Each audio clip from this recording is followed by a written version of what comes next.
Hey guys, Miss Winsley here, and I'm either coming through you through the computer, or as you're watching me, I'm walking around so that I can be more available to help you. So what we're going to do now is we are going to transfer our plan that we've been working on to our actual photo essay. So we're going to take it step by step. So by now I have my essay and I have it titled. I have my proper name, proper block. As you can see, I had to have second block right there. I need to change that to second block, teacher last name, and then the due date. So, and then I have images. Now, and as just being funny, I picked the survivor image.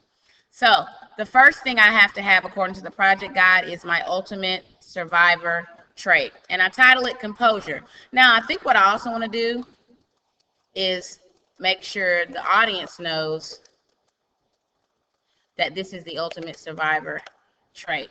And I probably will, for good show, lower the font on that. And probably lower it again until it fits up there.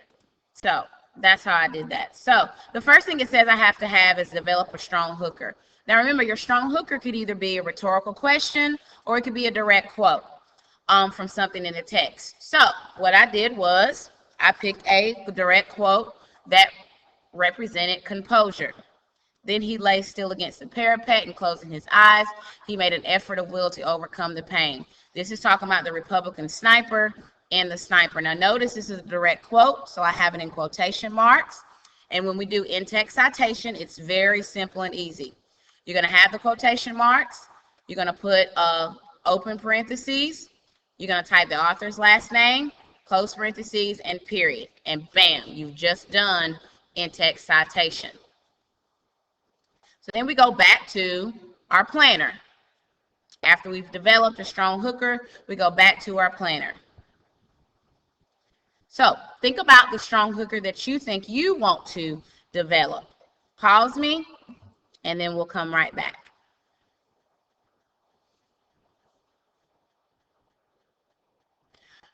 So by now, we've unpaused me, and we have developed our strong hooker, and we've typed it into our paragraph like so. So now it's time for us to simply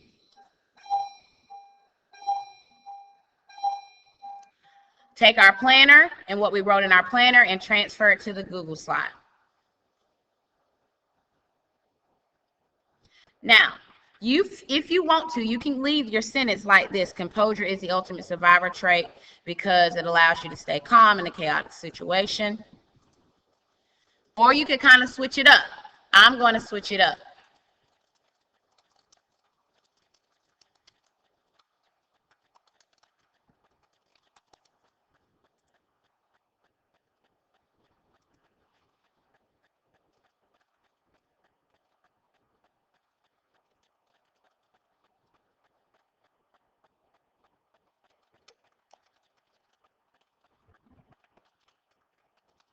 So as you can see, I am putting my reasons first and then putting that's why composure is the ultimate survivor trait.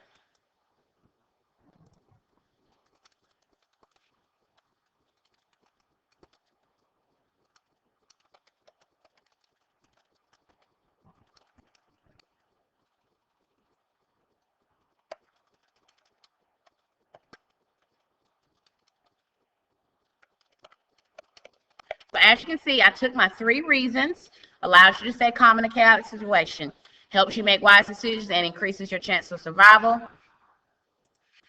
makes composure the ultimate survivor trait. So it's the same sentence, it's just I made it more academic, more higher level, less middle school. So now we got to go to our next one. All right, so first off,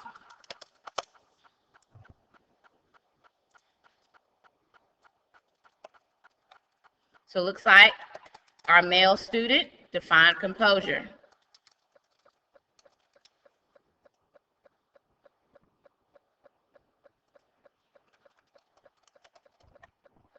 And it looks like he took a direct definition from dictionary or merriam-webster.com.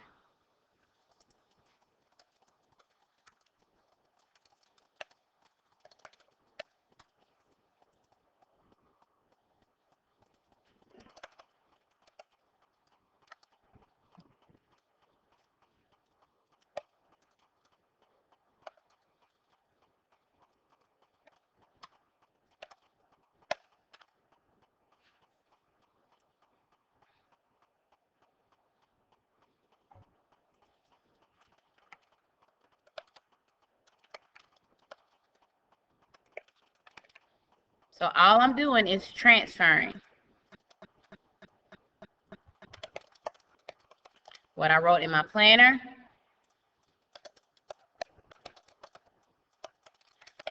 to my Google slide.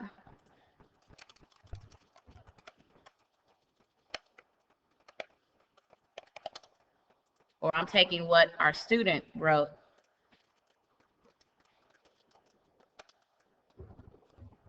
Now, right here, as you can see, I used first off as my transition word, but I also used first again. Nothing wrong with that, but there's another way you can say first. You can say the word initial or beginning.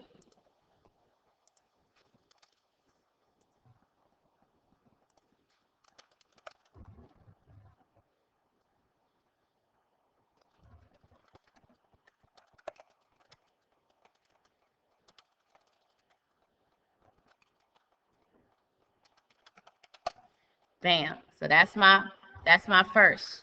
That's my first part. Let's pull this back up. All right, so now I have, that was my discuss reason one. Now I have my example. For example, the Republican, and we capitalized his name because that was his name.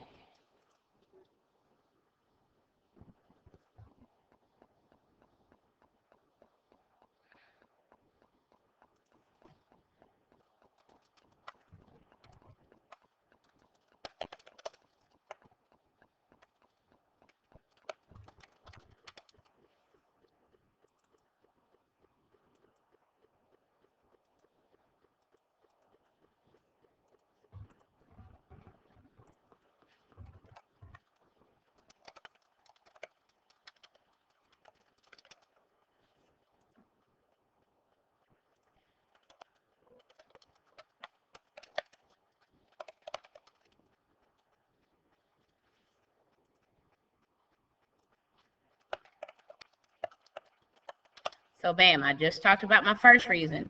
Now I have to go to my second reason.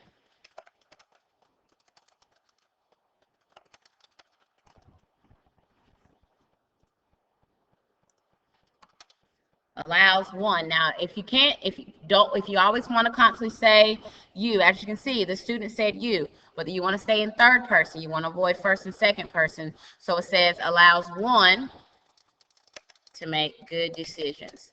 Anytime you feel like you're going to use you, just say one.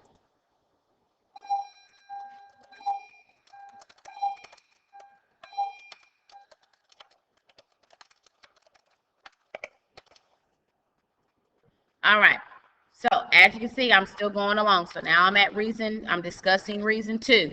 And now I've got to give my elaboration for reason two. And then I'll go on to do three. All right, so as you can see, once you get to this point, it's really easy and simple. All you're doing after you develop your strong hooker, you're just copying what you have down. So let's pause, and then we'll come back, and then we'll talk about closing up with the conclusion. So, welcome back. Now, as you can clearly see, I've gone through my entire planner, and I literally have taken what I wrote out in my planner, and as you can see, it's now transferred to my presentation. And as you can see, it's a little long, which is fine. So you may want to adjust the text a little bit to maybe 12 or 13 so you can get everything in there, and also so you can still find your two pictures. So the last thing for me to do is to write my conclusion sentence. So remember, your conclusion sentence is where you want to wrap up the reader, close the reader out, give the reader a new point. Remember, you can give your thought, your opinion, or something new. Remember, those are the 3 facets of a good conclusion. All right, so let's close it out.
All right, so now I have my, all right, so let's first off, because we want to get some more room, let's lower that, and that way we can, and then maybe let's take this and let us put it in the top. Can we make it so it's in the top?